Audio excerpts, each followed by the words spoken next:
John chapter 13, verse 1. It was just before the Passover feast.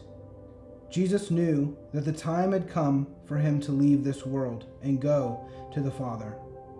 Having loved his own who were there in the world, he now showed them the full extent of his love. The evening meal was being served, and the devil had already prompted Judas Iscariot, son of Simon, to betray Jesus. Jesus knew that the Father had put all things under his power, and that he had come from God and was returning to God. So he got up from the meal, took off his outer clothing, and wrapped a towel around his waist. After that, he poured water into a basin and began to wash his disciples' feet, drying them with the towel that was wrapped around him. He came to Simon Peter, who said to him, "Lord, are you going to wash my feet?" Jesus replied, "You do not realize now what I am doing, but later you will understand." "No," said Peter, "you shall never wash my feet." Jesus answered, "Unless I wash you, you have no part with me." "Then, Lord," Simon Peter replied, "not just my feet, but my hands and my head as well." Jesus answered, "A person who has had a bath needs only to wash his feet. His whole body is clean. And you are clean, though not every one of you." For he knew who was going to betray him, and that was why he said not everyone was clean. When he had finished washing their feet, he put on his clothes and returned to his place. "Do you understand what I have done for you?" he asked them. "You call me teacher and Lord, and rightly so, for that is what I am. Now that I, your Lord and teacher, have washed your feet, you also should wash one another's feet. I have set you an example that you should do as I have done for you. I tell you the truth, no servant is greater than his master, nor is a messenger greater than the one who sent him. Now that you know these things, you will be blessed if you do them." There are 3 points that I want to point out in this section. The first being that the thing that Jesus was doing here, washing his disciples' feet, this was an act of his genuine love for his disciples. He truly loved these men. He had been walking with them, he had been teaching them, he had been discipling them, and he loved them. So this was an act of love for his men. It says here in verse 1, having loved his own who were in the world, he now showed them the full extent of his love. He's coming and he's going to show them this through the washing of his feet. So this is the first thing I want to point out, is how deeply he loved his disciples.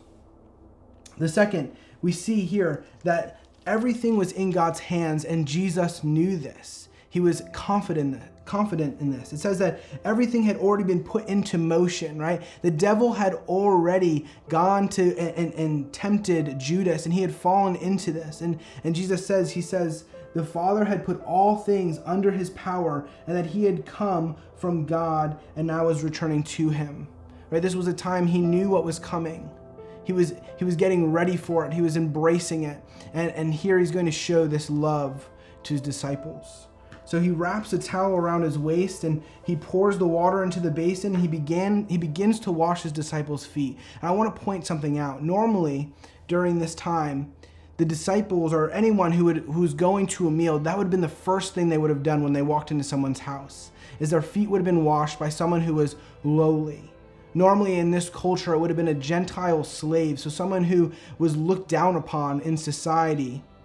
And here Jesus is doing it mid-meal, and he's taking the place of a servant.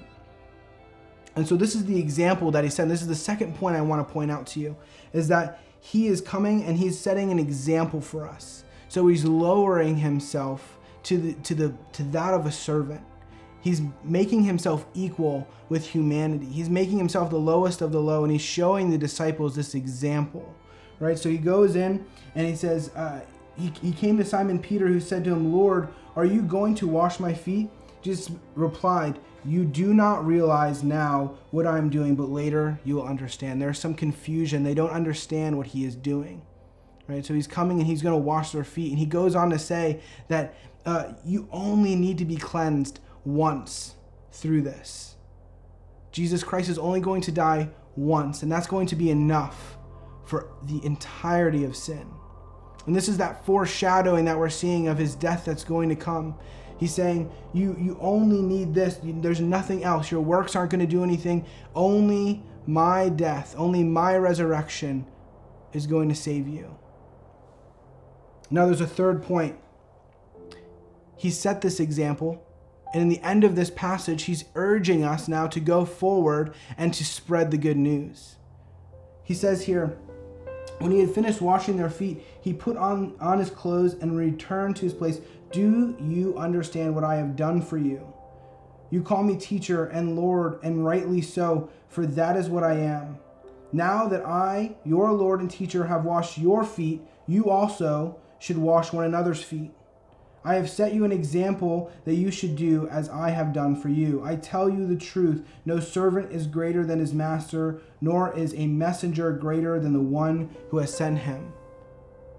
We have this hope of salvation. Now we get to go and be the messenger. And the example is that we have this hope. It doesn't make us greater than anybody else. It doesn't make us better than anybody else. The example we see is that Jesus lowered himself to that of a servant to spread the good news. And although these disciples, they don't understand right now, we do. We know what's coming. We know that Jesus is going to go to the cross and die and then come back. And then he's going to ascend. And if we have this hope, we are just waiting for his return. And we are the messengers. We are the people to go out and wash the others' feet. He set us this example. This is such an encouragement to me